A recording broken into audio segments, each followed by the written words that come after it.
Assalamualaikum warahmatullahi wabarakatuh. Innal hamdalillah nahmaduhu wa nasta'inuhu wa nastahdihi wa nastaghfiruh wa natubu ilaihi wa natawakkalu alaihi wa na'udzu billahi min shururi anfusina wa sayyiati a'malina may yahdihillahu fala mudilla lahu wa may yudlil fala hadiya lahu. Allahumma salli wa sallim wa barik ala Muhammad wa ala ali Muhammad kama sallaita wa sallamta wa barakta ala Ibrahim wa ala ali Ibrahim fil alamin innaka Hamidum Majid. Amma ba'd. Tuan-tuan, pagi ni saya ambil kesempatan untuk berjumpa dengan tuan-tuan dan majlis ilmu. Mudah-mudahan usaha kita diberkati oleh Allah SWT. Tak apalah, siapa yang hadirlah tuan-tuan. Saya pun tidak maklumkan kepada siapa pun tentang kuliah pada pagi ni. Baik, tajuk pada pagi ni yang saya pilih daripada kitab yang sangat istimewa, namanya kitab Riyadhus Salihin. Iaitulah tajuk pada menyatakan bab alamati hubbillahi ta'ala lil abdi wal hath ala takhalluq biha wa sa'i fi tahsiliha. Bab pada menyatakan tanda-tanda cintanya Allah kepada hamba dan bagaimana cara memperolehinya dan kegiatan atau perkara-perkara yang giat yang patut kita lakukan untuk mendapat kasih sayang Allah. Jadi kasih sayang manusia kalau kita dapat terbatas tuan-tuan, seperti yang dikatakan oleh falsafah, cinta bunga akan layu, cinta makhluk akan mati, cinta kepada Allah kekal abadi. Jadi ayat yang digunakan oleh Imam Nawawi dalam Riyadhus Salihin pada bab 47 menyatakan cinta Allah kepada makhluk ini adalah satu realiti. Iaitulah bila Allah menyatakan dalam firman-Nya melalui surah Ali Imran ayat 31, A'udzubillahi minasyaitonir rajim. Qul in kuntum tuhibbunallaha fattabi'uni yuhibbukumullahu wa yaghfir lakum dhunubakum wallahu ghafurur rahim. Katakan, jika kamu cintakan kepada Allah, maka ikutlah aku. Allah akan mencintai kamu dan mengampunkan dosa-dosa kamu, dan Allah itu Maha Pengampun lagi Maha Penyayang. Dalam ayat yang lain, musi surah Al-Ma'idah ayat ke-54, A'udzubillahi minasyaitonir rajim. Ya ayyuhalladzina amanu man yartadda minkum an dinihi fasawfa ya'tillahu biqaumin yuhibbuhum wa yuhibbuna adillatin 'alal mu'minin a'izzatin 'alal kafirin yujahiduna fi sabilillahi wa la yakhafuna lawmata la'im dzalika fadlullahi yu'tihi man yasha wallahu wasi'un 'alim. Wahai sekalian orang beriman, sesiapa yang murtad daripada Islam, maka Allah pasti menggantikan dengan kemurtadannya itu satu golongan yang Allah cinta kepada mereka dan mereka cinta kepada Allah. Mereka bersifat tawaduk pada orang beriman dan bersifat tegas kepada orang-orang kafir. Mereka berjihad di jalan Allah dan tidak takut pada celaan orang yang mencela. Itulah kelebihan yang Allah berikan kepada siapa yang kehendakinya, dan Allah Maha luas pemberiannya lagi Maha mengetahui. Ayat ini tuan-tuan menceritakan tentang satu amaran Allah yang tegas kepada orang beriman. Janganlah engkau menyangkakan tanpa engkau Islam ini tidak bergerak. Tanpa engkau akan ramai orang menggantikan kau dan engkau tiada kemuliaan langsung mereka. Jadi jangan ada seseorang kita menyangkakan bahawa kerja Islam yang dia buat ni kalau tak ada dia tak berjalan. Saya bimbang kalau tak ada saya tak ada orang tak makan. Saya bimbang kalau tak ada saya tak ada sekolah. Tak ada saya tak ada orang Islam dapat kemajuan. Jangan kata macam tu tuan-tuan. Kerana kita ni hanyalah satu juzuk kecil daripada satu pasir di pantai yang luas itu, yang tanpa kita pun banyak pasir lain yang akan menjadikan pantai itu indah. Jadi jangan kita menyangkakan bahawa tanpa kita Islam ni tidak bergerak. Allah bagi amaran, kalau engkau tak buat, tetap akan ada orang lain yang buat. Jadi janganlah kita ditimpa penyakit gurur, ujub. Gurur ni berarti kita rasa tertipu dengan apa yang kita ada. Ujub, kita rasa kagum dengan apa yang kita buat. Kita bimbang sikap sebegini akan menghilangkan segala pendapatan akhirat kita, kerana tiada lagi dinilai di sisi Allah Subhanahu Wa Taala. Allah benci kepada beberapa orang manusia yang menyatakan kisah mereka dalam Quran.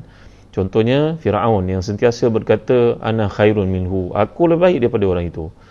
Manakala si Qarun pula berkata innama utituhu ala ilmin indi, sungguhnya aku diberikan kelebihan itu kerana usaha aku. Keakuan ni dibenci oleh Allah tuan-tuan. Jadi dalam ayat ini menyatakan bahawa tanpa kita Allah tetap akan membela Islam ini dengan orang-orang yang lebih ikhlas daripada kita. Kita tak perlu banggakan dengan apa yang kita buat tuan-tuan, dimulakan Allah sekalian. Jadi sifat orang beriman yang Allah nyatakan di sini, yang Allah suka, yang akan menggantikan kita yang tidak mahu bekerja untuk Islam. Yang pertama, Allah cinta kepada mereka. Mereka cinta kepada Allah. Mereka itu tawaduk kepada orang beriman dan bersifat tegas kepada orang-orang kafir. Mereka berjihad di jalan Allah dan tidak takut kepada celaan orang mencela. Tengok ciri-ciri dia. Allah sayang kepada mereka, mereka sayang kepada Allah.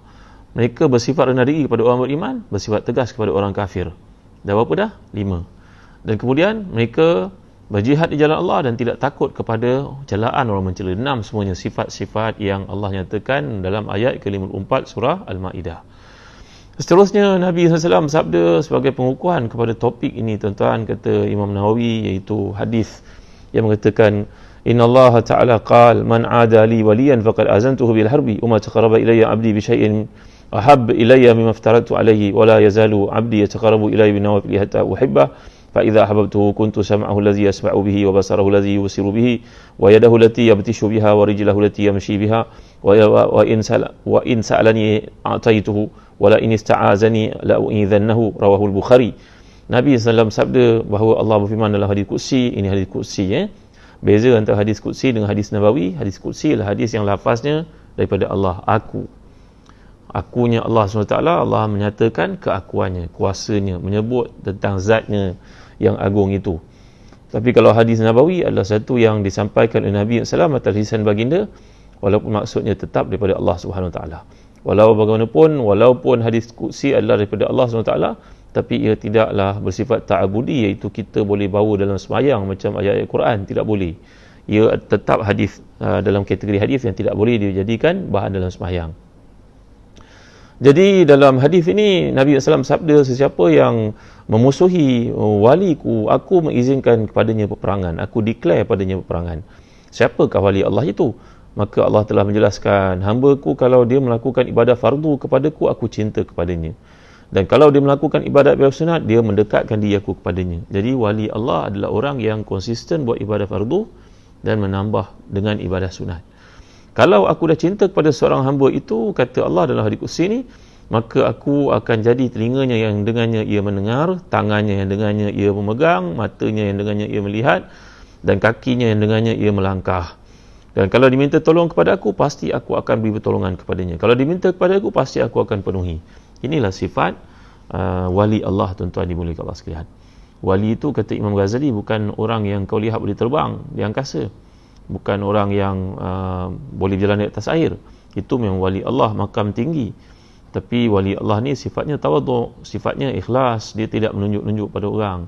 Kalau seseorang wali itu menunjuk-nunjuk pada orang, dia bukan lagi jadi wali ar-Rahman, dia jadi wali syaitan. Syekhul Islam ada buku bertajuk Al-Furqan baina awliya'illah wa baina awliya'i Rahman wa awliya'i syaitan. Beza di antara wali ar-Rahman dengan wali syaitan, wali Allah dengan wali syaitan. Jadi kalau seseorang itu menunjuk-nunjukkan apa yang ada padanya, memadailah untuk mengatakan bahawa dia maghrur, dia sudah tertipu, dia sudah bertuhankan kepada syahwat, dan dia mengikut syaitan. Kerana syaitan adalah makhluk yang suka takabur dan menunjuk kepada orang. Tuan-tuan hati dan dikasihi sekalian, jadi hadis ini mengajar kita topik yang penting, iaitu bagaimana nak mendekatkan diri kepada Allah. Kita disayangi oleh Allah dengan melaksanakan ibadah fardu, tapi kita lebih disayangi oleh Allah bila melakukan ibadah sunat. Apakah ibadah sunat? Zakat wajib, sedekah itu sunat. Sembahyang fardu itu wajib, sembahyang rawatib, qabliyah, ba'diyah itu sunat, duha itu sunat, tahajud sunat dan sebagainya. Maka kita tambah dalam akaun akhirat kita segala ibadah sunat ni jangan diabaikan. Dan dalam bulan puasa ni khususnya, orang yang melakukan ibadah fardu nilainya 70 kali ganda lebih daripada ibadah fardu pada bulan yang lain. Dan bila melakukan ibadah sunat, nilainya macam melakukan ibadah fardu pada bulan yang lain. Saya mohon maaf Mardia, Salsabila, Mariama, Adriana Hamid, kerana tak maklumkan kat tuan-tuan yang saya ada kuliah pagi ni. Saja je tuan-tuan mengisi waktu daripada tidur, baiklah kita mendengar kuliah ataupun menyampaikan kuliah. Saya pun mengantuk je, mudah-mudahan saya sampaikan kuliah ni adalah saham akhirat untuk kita sama-sama tuan-tuan. Yang kedua, idza ahabballahu ta'ala al-'abda nada Jibril, innallaha ta'ala yuhibbu fulanan fa'ahbib, fayuhibbuhu Jibril, fayunadi bi ahli as-sama', innallaha yuhibbu fulanan fa'ahibbu, fayuhibbuhu ahli as-sama', summa yudha'u lahu al-qabul fil ard, muttafaqun alaihi. Dalam hadis sahih ini yang diriwayatkan oleh Bukhari dan Muslim, bila Allah telah mencintai makhluk-makhluknya, hamba-hambanya, maka Allah akan mengilhamkan kepada semua, mewahyukan kepada malaikat-malaikat di langit, ketuanya Jibril, supaya memberitahu kepada sekalian malaikat bahawa aku cinta kepada fulan bin fulan. Ya Allah, aku cinta kepada fulan bin fulan. Bagaimana kalau kita ada kontak dengan orang besar-besar tuan-tuan, majlis rasmi kita dijemput datang, dia hantar surat watikahnya pun hebat, kita rasa macam seronok sangat kan, kerana dia beri peluang untuk hadir dalam majlis orang kenamaan, dan mungkin dia ambil idea kita untuk menyelesaikan isu-isu yang berlaku. Cuba bayangkan kalau kita punya hubungan yang rapat dengan Allah SWT, tuan-tuan. Allah. Itu sebab seorang ulama terkemuka ahli sufi di Mesir namanya Abdul Wahab Asy'arani. Imam Abdul Wahab Asy'arani ni seorang ulama hadis yang terkemuka. Beliau ketika ditemui oleh ketua menteri ataupun Perdana Menteri Mesir pada masa itu, yang berkata kepadanya, "Tuan Guru, saya selalu hadir kuliah Tuan Guru, saya tengok Tuan Guru ramai anak murid, boleh tak saya bantu sampaikan hajat Tuan Guru kepada Sultan, kerana Sultan mampu untuk beri apa sahaja kepada Tuan Guru." Tuan-tuan, orang ni az-zuhudu, tuan-tuan, mengamalkan sifat zuhud, zahid, kerana zahidan. Dia mengamalkan sifat zuhud. Dia berkata pada menteri ni, dia pun tunduk sekejap, kemudian dia bangkat kepala, "Tuan, untuk makluman tuan, saya tak pernah minta kepada yang memiliki langit dan bumi ni semuanya dia punya. Saya tak pernah minta kepada dia bahagian dunia langsung kepadanya. Saya tak pernah minta kepada dia. Yang memiliki segala langit bumi dengan bumi ni semua lengkap, semua 100% semua dia punya. Saya tak pernah minta kepadanya bahagian dunia. Saya tak minta bab dunia. Kalau dengan dia yang memiliki segala-galanya, saya tak pernah minta bahagian dunia saya. Saya tak suka nak minta. Ini kan pula hanyalah kepada seorang sultan yang memiliki satu juzuk kecil daripada permukaan bumi. Bumi Mesir itu saja. 1/berapa, tuan-tuan? Mungkin 1/1000 juta agaknya permukaan. 1% daripada permukaan bumi. Dia yang punya satu juzuk kecil daripada bumi, apatah lagi, takkanlah saya nak minta pada yang memiliki sekangkang kera punya harta. Sedangkan yang memiliki segala-galanya saya tak pernah minta. Maksudnya dia tak pernah minta langsung pada Allah. Apa-apa bahagian dunia tak pernah minta. Tapi kita pada ini minta rumah besar, minta kereta besar, minta wang banyak, minta nak berlancong sana sini. Inilah beza kalkulator kita dengan kalkulator orang akhirat, tuan-tuan. Allahu Akbar, Masya Allah, Tabaraka wa Ta'ala. Jadi dalam kes ini, dalam hadis ini, Nabi SAW memberitahu kepada kita bahawa Allah kalau cinta pada seorang, Allah akan beri kepada orang itu apa sahaja yang dia minta. Tapi Ahlullah ni, orang yang kasih Allah ni, dia tak ada minta bab dunia, tuan-tuan. Saya kenal dulu, saya selalu cerita pada tuan-tuan. Tuan-tuan pun pernah tengok YouTube agaknya. Masa saya kecil-kecil, saya belajar ada seorang ulama besar di Melaka. Beliau telah meninggal dunia, tuan-tuan. Beliau ni belajar di Mekah, belajar di banyak tempat dalam dunia. Ar-Rihlah. Namanya Muallim Haji Abdul Wahid. Orang saleh, tuan-tuan, dah meninggal dunia lebih kurang 30 tahun lalu. Beliau ni apa saja dalam hidupnya sangat sederhana. Tapi kalau orang terbakar rumahnya datang jumpa beliau tidak hampakan. Berapa kau perlukan? Nanti kau datang hari Jumaat aku bagi. Kata Muallim. Kami panggil dia Muallim, tuan-tuan. Kalau orang rumah terbakar perlukan duit, dia bagi 5,000, 10,000. Nilai pada masa itu lebih kurang macam kita 100,000 tau. Bagi saja, tak ada rekod, tak ada apa. Nanti kau ada duit, kau bayar balik. Orang Melaka kata. Ada orang anaknya nak masuk universiti, datang jumpa dengannya. Orang tak jumpa dengan wakil rakyat. Wakil rakyat ialah mereka banyak kerja kan. Ada banyak borang kena isi dan sebagainya. Tapi dengan dia berjumpa, dia tahu orang tu betul, tengok wajah, nanti kau datang, asal nanti kau datang. Datang, ada duit kau minta 1,500, ada, tuan-tuan. Allahu Akbar, la ilaha illallah, Masya Allah, Tabaraka wa Ta'ala. Berceritalah beberapa orang yang saleh, yang saya percaya, macam saya percaya diri saya sendiri. Apa rasanya orang alim ni, tuan-tuan? Ilmunya memang hebat lah. Tapi ibadah sunatnya dia tak tinggal, tuan-tuan. Tasbih sentiasa ada kat tangannya. Dan kalau dia sembahyang sunat, ada anak muridnya yang nakal meninjau, mengintai dia sembahyang sunat waktu malam tahajud, sembahyang lama berdiri, tuan-tuan. Nanti lepas sembahyang dia pun lipat sejadah, di bawah sejadah tu mereka nampak dia ambil duit. Bawah sejadah ada duit, tuan-tuan. Inilah ahlilah, tuan-tuan. Muallim Haji Abdul Wahid. Kalau tuan-tuan ada peluang, nanti lepas PKP tuan-tuan pergilah ziarah. Madrasah ni masih ada lagi, namanya Madrasah Nuriyah, Kampung Sungai Udang di Melaka. Pergilah tuan-tuan lihat apa yang tuan-tuan boleh bantu. Mungkin tuan-tuan nak bantu keuangan ke, tuan-tuan nak bantu sekolah ke, nak ambil anak-anak sekolah tu jadi nak angkat tuan-tuan ke, cuba tuan-tuan.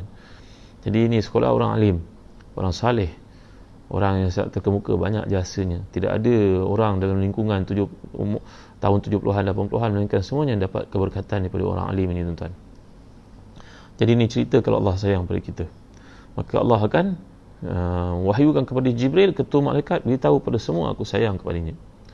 Kalau semua yang di langit telah pun menyampaikan perkara itu kepada yang ada di bumi, sehingga kan anjing liar pun tidak akan menggigit orang itu, tuan-tuan. Diceritakan Zainab Al-Ghazali Al-Jubaili, seorang wanita salihah, gadis yang mulia pada zaman Hasan Al-Banna, membukakan pengaruhnya dalam dunia dakwah, namanya Ikhwan Muslimin. Zainab Al-Ghazali Al-Jubaili seorang penyokong kuat Ikhwan Muslimin Mesir. Maka dia mendapat hukuman sehingga dipenjarakan di bawah tanah. Itu kekejaman rejim yang ada di Mesir, tuan-tuan. dikurung di bawah tanah, dan di bawah tanah itu tak diberi makan beberapa ekor anjing liar yang ganas yang akan menyerang orang yang masuk di situ, dimakannya, nanti keluar tengah tulang je. Tapi Zainab Ghazali Jubaili ni seorang kekasih Allah, tuan. Dia masukkan ke dalam itu dalam keadaan lemah, seorang perempuan yang tak ada kudrat, anjing-anjing liar dilepaskan di situ. Beliau menceritakan dalam buku bertajuk Hari-Hari Dalam Hidupku.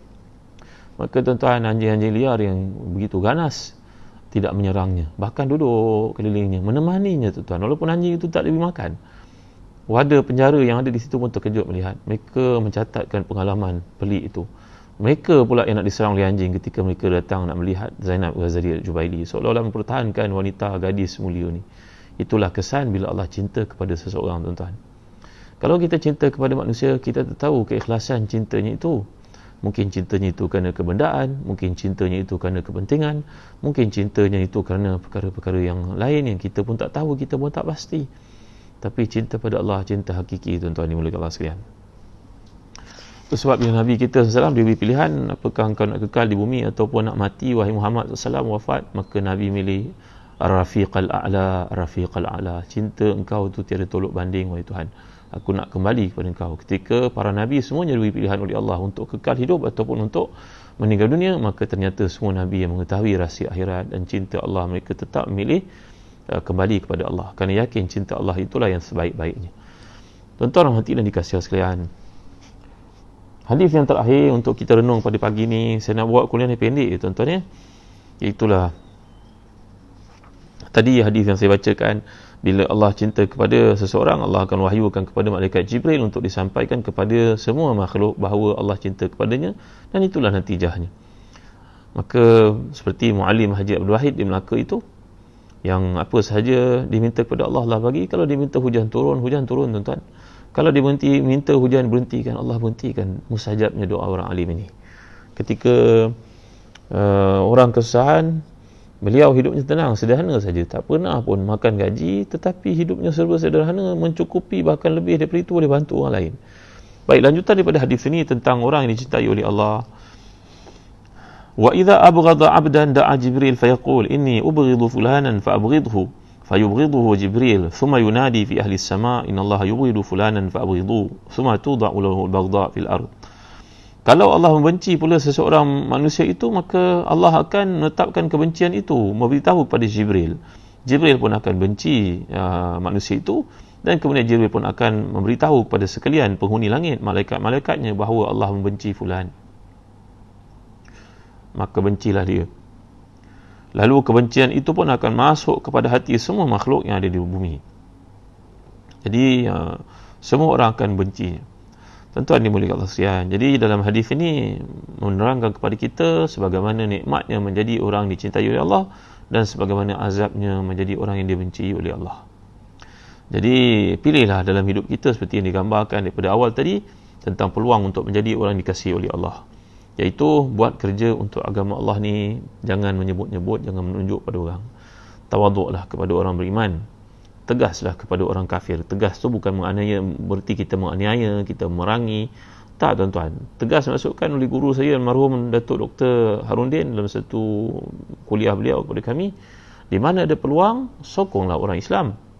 Kalau kita sakit, pergi pada doktor Islam. Doktor Islam alangkah ramai mereka ni, cerita tentang doktor Islam punya kebaikan. Kalau kita nak beli barang, belilah daripada orang Islam. Kalau harganya mahal, mungkin mahalnya pun takkan menyebabkan kita miskin sedikit pun, tuan-tuan. Berapa sen mahal? 50 sen, RM1. Ada kita boleh jatuh miskin ke dengan RM1 tu, tuan-tuan? Allahu Akbar, la ilaha illallah Muhammad Rasulullah. Kalau perlu betulkan, kita tegurlah dengan baik. Dan yang ditegur, iaitu pengusaha-pengusaha perniagaan muslim ni, janganlah melenting kalau orang tegur. Satu pengalaman, tuan-tuan, kongsi, mudah-mudahan jangan berlaku pada kita lah. Satu hari seorang hamba Allah nak pergi buka puasa sunat pada masa tu. Dia pun pergilah ke sebuah kedai yang kelihatan ramai orang datang ke situ waktu malam. Jadi datang pukul 4 petang, belum ramai orang. Maka dia pun minta lah mi rebus atau apalah makanan untuk diorder. Dia dengan isi nak buka puasa. Ni orang saleh cerita pada saya, tuan-tuan. Orang masjid, ahli masjid, orang baik, orang saleh. Maka ketika dia duduk di situ, dia pun tengok, teman-teman lihat apa yang dilakukan oleh pekerja-pekerja restoran itu. Dah siap masak, nanti dia ambil mi dengan tangan kiri dia, tak pakai sarung tangan, masukkan dalam plastik. ambil makanan lain, mungkin ingredient lain, telur dan sebagainya, saya masukkan pakai tangan kiri, tak pakai plastik. Maka sahabat saya yang mulia ni, orang alim ni, imam masjid ni, dia pun rasa tak kena pula ya. Dia tengok sampai kesudah. Dan tengok pula tukang masak punya style. Ambil sayur celup-celup sikit, masuk dalam kuali. Ambil ayam celup-celup sikit, masuk dalam kuali. Pendeknya tak bersih lah tuan-tuan, tak bersih. Maka dia pun menanti nak cakap pada orang ni, mungkin orang ni bukan orang tempatan, nak cakap susah pula nanti dia menting dan sebagainya. Tak apa, tunggu bos dia. Kejap lagi bos dia datang, nampak gayanya, mesti ni bos ni. Maka dia pun minta untuk cakap sikit, tuan boleh tak saya cakap sikit? Maka yang bos ni pun pandang macam ni, yalah, kedai dia kedai paling laris di situ. Dia pun rasa macam tak senang lah orang nak tegur dia. Maka boleh tak saya cakap sikit je, bukan di depan orang ramai pun, dah cari satu sudut yang jauh daripada orang, sembang, senyum-senyum, terima kasih, kedai tuan bagus, orang Islam meniaga, saya nak tegur, saya nak bagi pandangan sikit, boleh tak? Ni tuan imam ni saya yakin orangnya lembut sangat cakap, saya nak bagi teguran sikit je, pandangan mudah-mudahan meningkatkan perniagaan tuan, berkati dan sebagainya, kita cari berkat dalam hidup. Selain tadi saya tengok pekerja tuan menyiapkan mihun yang saya order tu, dia pakai tangan tanpa sarung tangan, pakai tangan kiri pula tu. Allahu Akbar. Apa tindakan tauki kedai restoran ni? Kan kebaik kalau dia kata, tuan saya minta maaf tuan, pekerja saya macam tu, susah nak cari orang bekerja dengan saya dapat susah payah, tapi saya banyak kali tegur benda ni. Kan baik kalau cakap begitu, kan itu lebih positif. Tapi tidak bagi hamba Allah ni, mungkin kerana kedainya hebat, popular, dia pun pergi ke tempat penyediaan itu semula, dia pakai sarung tangan, dia ambil mi, dimasukkan plastik. Tengok ni, la ilaha illallah, Rasulullah. Puas hati tak? Apa tindakan macam ni tu? Apa baiknya tuan? Hamba Allah ni ustaz, imam, tak kenal kat masjid itu. Kalau hari Jumaat kita nampak dia berceramah, berkhutbah dan sebagainya, takkan macam tu sikap awak kepada dia. Jadi peniaga-peniaga muslim pun jangan mudah melenting lah kalau orang tegur. Kita nak support awak, tapi kalau awak punya sikap mudah melenting, sombong dan sebagainya, sampai ada orang kata, kalau saya sebut nanti tuan-tuan marah. Ramai orang berkata kan, ada sebahagian lah, tak ramai, kalau tak ada sifat sombong tu bukan orang Melayu lah. Saya tak kutuk orang Melayu tuan ni, yang marah kat saya.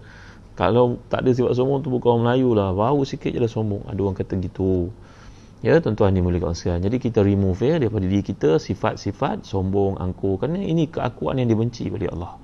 Kalau orang tu pakaiannya kita nampak sebagai ustaz, apa salahnya kalau kita dengar? Apa salahnya kalau kita raikan? Ustaz saya minta maaf ustaz. Akhirnya sahabat saya ni pun hatinya pun sedih, hatinya pun tak seronok. Nak makan pun dengan melihat kemarahan orang tadi itu mungkin masuk dalam makanan yang dibawa. Ini ada dalam Islam tuan-tuan, saya pernah ajar pada tuan-tuan kan, bahawa kemarahan itu kalau tak ditapis, dia boleh memberi kesan kepada orang lain. Kul mutu bi ghaizikum, Allah cerita dalam Quran, matilah kamu dengan kemurkaan kamu. Menyediakan makanan dengan hati yang tidak beres, hati yang penuh kebencian, hati yang tidak bahagia, ada kesannya. Maka sahabat saya ni pun ambil mi yang dibungkus untuk isinya buka puasa itu, dia pun tiba di satu tempat, bagilah kat jaga bangunan, dia bukan orang Islam, dia boleh makan, bagi sedekah. Tak apa, kamu boleh makan, saya makan warak. Ini kata sahabat saya. Terpulanglah kepada tuan-tuan untuk nilaikan. Tapi sahabat ni sahabat yang baik. Maka dia kata, tak apalah kalau gitu. Dia balik ke rumah, dia mana mihun ni besar bang? Tak apalah, kita makan nasi dengan telur pun tak apalah. Tak nak komen panjang-panjang. Jadi tuan-tuan ni boleh kasihan, kita nak sokong Islam. Yang disokong ni pun mestilah mengerti tentang tanggungjawabnya. Makanan, bersihkan, masak makanan tu macam kita nak makan. Macam kita keluarga kita nak makan. Saya jumpa satu restoran, banyak restoran Islam yang berjaya ya. Penuh orang, pack orang. Saya tanya, tuan ni tukang masak ke? Tak adalah ustaz, saya bila kena VSS saya cuba berniaga, Allah terima perniagaan saya berjaya di Kelantan. Tapi setiap kali saya masak kan ustaz, saya niat saya sendiri nak makan. So kebersihan dia saya pantau, saya lihat, dan saya mulakan masakan resepi ni, dia punya pace dia lepas tahajud. Ini dia punya rahsia lah kan, dia punya apa, dia punya ibu dia kan. Saya buat lepas tahajud, lepas subuh saya pastikan pekerja saya semua masuk, datang. Berjaya orang ni kat Kelantan tuan-tuan, kat Johor pun saya jumpa, kat Negeri Sembilan pun ada, kat Melaka pun ramai orang berjaya, kat Kuala Lumpur ni pun lagi ramai usahawan Islam yang sangat jujur. Contohilah mereka tuan-tuan ni. Jadi jangan kita mencari masalah dengan Allah, kerana saya pernah cerita pada tuan-tuan dalam kisah Ruh oleh Al-Imam Ibn Qayyim. Pada zaman Ibn Abbas radhiyallahu anhuma, kematian seorang yang nak dikebumikan, penuh ular dalam kuburnya. Hingga digali beberapa liang yang lain pun penuh ular. Akhirnya Ibnu Abbas yang ditanya tentang isu itu pada zaman Ibnu Abbas ni tuan-tuan ni, mana pada zaman awal selepas kewafatan Nabi SAW. Jadi Ibnu Abbas berkata, orang ini kalau kau gali satu permukaan bumi pun yang lahat untuknya, kau akan dapati ada ular. Maka kebumikanlah dia dengan ular-ular yang kamu nampak itu. Akhirnya bila ditanya kepada keluarganya, bila rombongan itu pulang ke Baghdad, keluarganya berkata, Allahyarham suami itu berniaga makanan. Tapi makanannya setiap kali makanan orang tak habis, dia ambil semula dicampurkan dengan makanan yang akan dijual kepada pelanggan-pelanggan yang baru. Kita janganlah menipu orang Islam, tuan-tuan ni. Walaupun yang makan makanan kita bukan orang Islam pun mereka manusia, tuan-tuan. Nabi SAW dahulu pun bangun kalau jenazah orang Yahudi lalu nak dihantar ke perkuburan. Nabi bangun menghormati, ini manusia apa. Jadi janganlah kita buat niaya kat orang, tuan-tuan. Penganiayaan tu kena pada diri kita sendiri akhirnya. Kama tadinu tudan, peribahasa Arab kata. Kamu macam mana kamu buat pada orang, itulah akan dibuat kepada kamu.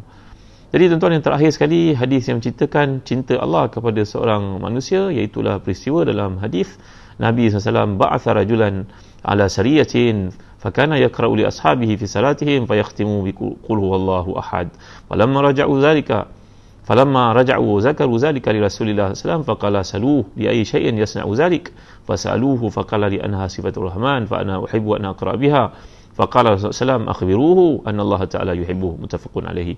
Satu hari Nabi mengutuskan satu rombongan Sariyah. Sariyah ni macam satu kumpulan untuk meninjau perkembangan musuh. Dia bukan kumpulan besar, kumpulan kecil. Dalam kumpulan itu Nabi telah mengamanahkan seorang menjadi ketua, dan bila jadi ketua dia akan jadi imam dalam salat. Yang menghairankan, setiap kali sembahyang jahriyah, bila dia jadi imam maghrib, isyak, subuh, dia akan baca surah-surah selepas Al-Fatihah. Penutupnya mesti dia baca qul huwallahu ahad tiap-tiap rakaat.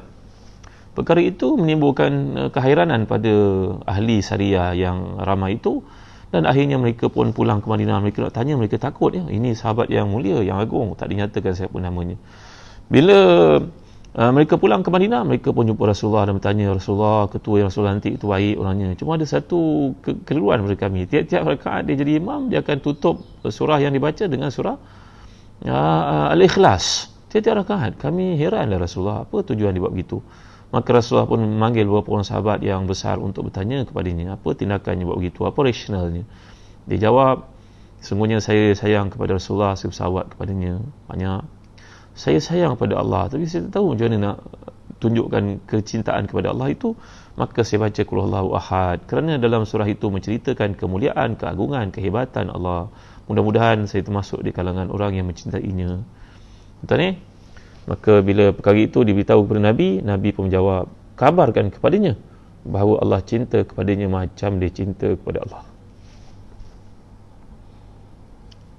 Jadi tuan-tuan, dalam hadis yang sahih yang lain mengatakan bahawa man ahabba liqa Allah ahabballahu liqa'ahu wa man kariha liqa Allah karihallahu liqa'ahu. Siapa yang suka berjumpa dengan Allah, maka Allah suka berjumpa dengannya. Siapa yang benci berjumpa dengan Allah, maka Allah lagi benci untuk berjumpa dengannya. Jadi doalah kepada Allah selalu supaya kita ni terpilih di kalangan orang yang cinta berjumpa dengan Allah. Dia tanya kepada Nabi, wahai Nabi, kami takut mati, tapi kami cinta jumpa dengan Allah. Maka Nabi menjawab, memang semua orang takut pada mati, tetapi cinta pada Allah itu maksud melakukan segala perintah Allah, rindu padanya. Kita bertakwa kepada Allah, tuan-tuan, buat sekali Allah perintah, dalam hati kita rasa cinta, rasa rindu nak bertemu dengan Allah. Jadi mudah-mudahan Allah beri pada kita kelebihan-kelebihan ini. Saya ulang balik, tanda seseorang itu dicintai oleh Allah, nombor satu sekali, dia rendah diri kepada orang beriman, dia tegas kepada orang-orang kafir, dan kemudian dia berjihad di jalan Allah SWT dengan bersungguh-sungguh, dan dia tidak takut pada celaan orang yang mencela. Allah redha padanya dan dia redha pada Allah. Dan setiap kali ayat tentang keredaan cinta ni dalam Quran, kita akan lihat Allah memulakan dengan zatnya yang mulia, diberikan kepada seorang, barulah ada responnya daripada kita. Bukan kita yang cinta pada Allah dulu, kemudian Allah cinta pada kita. Tak, Allah cinta pada kita. Ini pilihan Allah, tuan-tuan. Macam mana pilihan itu berlaku, kita tak tahu. Kita buatlah sebaik mungkin, terbaik mungkin dalam ruang lingkup yang kita mampu. Lagi yang kelima apa dia? Kelima, banyakkan ibadah-ibadah sunat. Kerana ibadah sunat ni menjadikan kita lebih tinggi daripada orang yang setakat berbuat ibadah fardu. Dan yang terakhir, banyaklah baca qul huwallahu ahad. Kalau sembahyang sunat kita, tutuplah setiap kali surah yang kita baca dengan qul huwallahu ahad, macam sahabat ni lakukan. Ini menunjukkan dalam Islam ada keluasan untuk beramal, walaupun perkara itu tidak ditunjukkan oleh Nabi pada asasnya, Tetapi orang ni melakukan dengan ijtihad daripada diri dia, dan asas itu ada, iaitu galakan Nabi untuk baca surah Qul Huwallahu Ahad, Al-Ikhlas.